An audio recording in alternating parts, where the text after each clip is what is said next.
This story is brought to you by Fan Kings, Sports Duel, Bet, Bet, Bet, Wager Zone, and Parlay Pal. And of course, by viewers like you who lost 40 bucks on a same game parlay because a backup tight end pulled a hammy.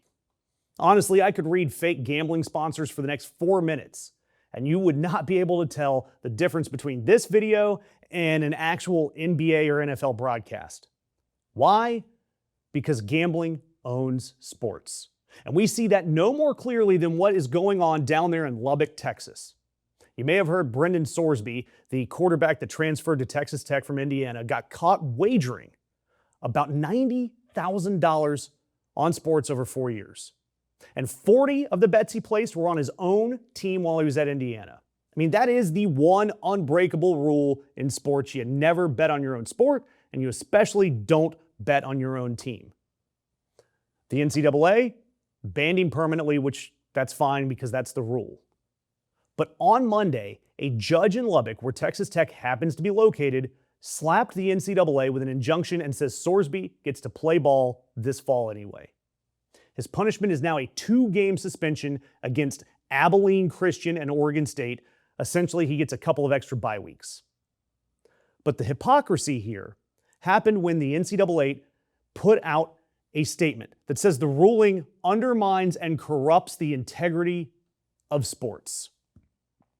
The integrity of sports from the cartel known as the NCAA, the organization that voted to let athletes and staff bet on pro sports last year and then unvoted when certain people were outraged.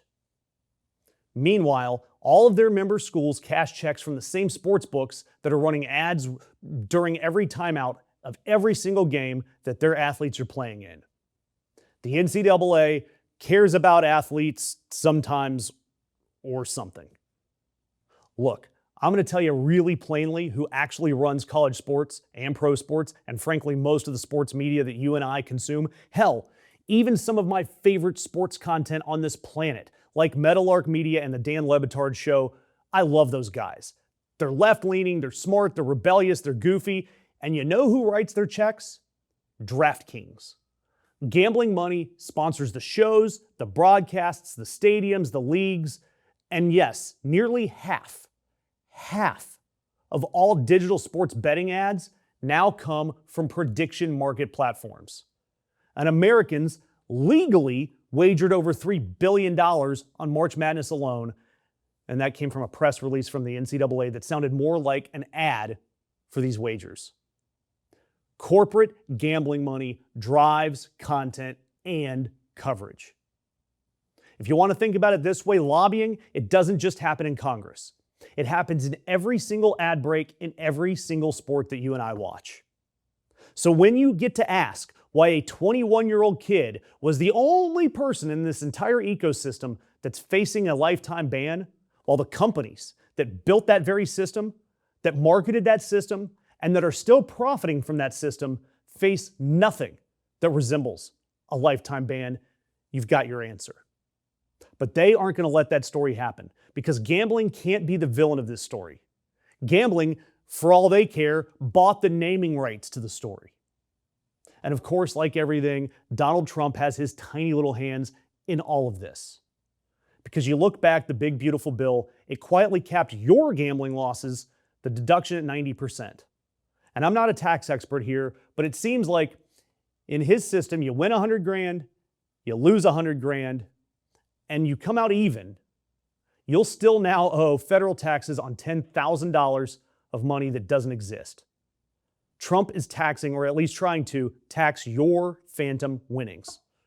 Meanwhile, his administration is fighting against the states that want to regulate prediction markets, which are just betting apps wearing a fake mustache. These are the betting apps that are sponsoring half of the gambling ads in sports. So why would Trumpworld care so much about this regulatory turf war over betting apps? He's essentially punishing legacy betting while seemingly promoting and deregulating these prediction markets. Well, all you got to do is look back a few weeks because I've done videos on this over and over again. Donald Trump's son, Don Jr., is a paid strategic advisor to Kalshi and sits on Polymarket's advisory board and has invested tens of millions of dollars in Polymarket through his venture firm. Plus, Trump Media has announced its own prediction market called Truth Predict. So you get a college kid that has a gambling addiction that gets a lifetime ban. A Texas judge undoes it, and then the NCAA and sports media, they clutch their collective pearls about integrity. And the whole fight is happening inside a stadium that's wallpapered in sportsbook logos, and the White House is out there fighting anybody that tries to regulate the casino that they themselves own. The House always wins. And right now, the House has an address on Pennsylvania Avenue. And that's why I'm asking you to subscribe so that we can keep following the money through every ad break that they hope you sleep through.